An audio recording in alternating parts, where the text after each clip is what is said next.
Les gars, on doit parler. Urgemment. Parce qu'entre nous, vous dépensez une fortune en resto, voyage et bagues. Pour au final finir célibataire avec un compte en banque en PLS. Pourquoi? Parce que vous avez oublié un détail essentiel. Garder une femme, ce n'est pas un abonnement Netflix. Pas de mise à jour, pas de contenu inédit. Et paf, elle résilie. Aujourd'hui, je vous file la stratégie pour éviter de devenir le mec qui a tout donné et qui se retrouve avec une relation aussi excitante qu'un dimanche pluvieux sans Wi-Fi. Pourquoi ce que vous avez fait pour elle hier ne compte déjà plus? Comment éviter la relation escalator qui finit en chute libre? Et surtout, à la fin de cette vidéo, vous découvrirez la seule façon de la garder investie sur le long terme. Et non, ce n'est ni l'argent, ni les cadeaux. Si vous restez jusqu'au bout de cette vidéo, vous aurez appris comment inverser le rapport de force et faire en sorte qu'elle veuille rester avec vous, sans avoir à tout donner trop vite. Si vous voulez comprendre une bonne fois pour toutes la psychologie féminine et éviter de devenir le prochain pigeon émotionnel, abonnez-vous, likez et dites-moi en commentaire, c'est quoi le truc le plus cher que vous avez offert à une ex? Allez, on rentre dans le dur. La relation, c'est pas un ticket illimité.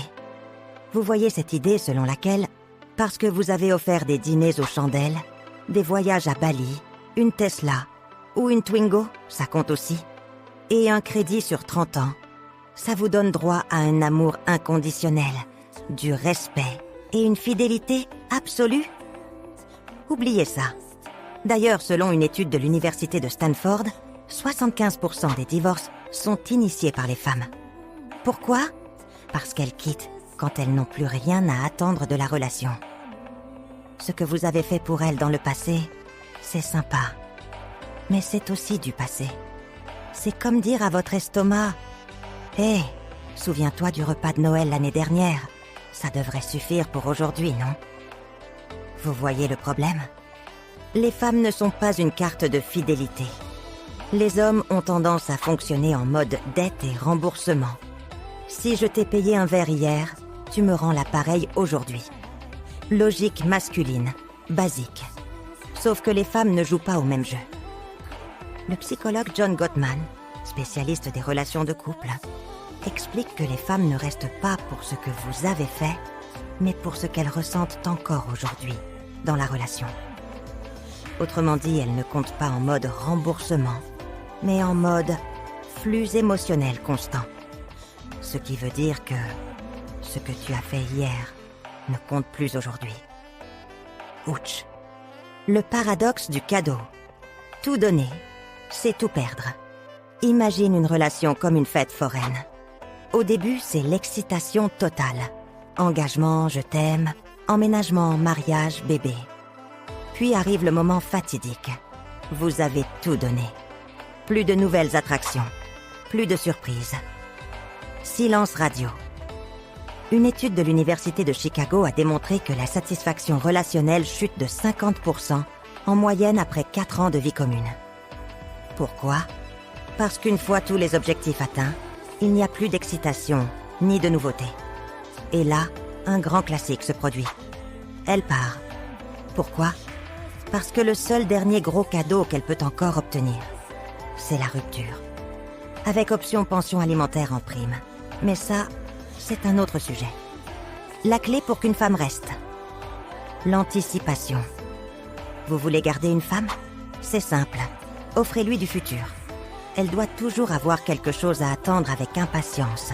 Un projet, un objectif, une surprise. D'ailleurs, Robert Greene en parle dans son livre « L'art de la séduction ». Il explique que les plus grands séducteurs maintiennent toujours une part de mystère et de promesses non encore réalisées. D'ailleurs, vous pouvez découvrir ce livre en cliquant dans la description ci-dessous. Une femme ne quitte pas ce qu'elle n'a pas encore reçu. La stratégie gagnante. Vous voulez garder une femme sans sombrer dans la manipulation? Créez du désir autour d'un futur que vous avez réellement envie d'offrir. Pas besoin d'être Elon Musk et lui promettre Mars. mais des projets concrets. Un voyage, un apprentissage commun, une évolution à deux. Gardez toujours une carte dans votre manche. Elle doit sentir qu'il y a plus à vivre avec vous que sans vous. D'ailleurs, selon le psychologue Dan Ariely, l'anticipation du plaisir déclenche souvent plus de dopamine que le plaisir lui-même. C'est pourquoi les relations où l'on garde une part de nouveauté et de challenge durent plus longtemps. En résumé, les relations, c'est comme Netflix. Tant qu'il y a du contenu excitant à venir, l'abonnement continue. Si vous voulez comprendre une bonne fois pour toutes la psychologie féminine et éviter de devenir le prochain pigeon émotionnel, abonnez-vous, likez et dites-moi en commentaire. C'est quoi le truc le plus cher que vous avez offert à une ex ?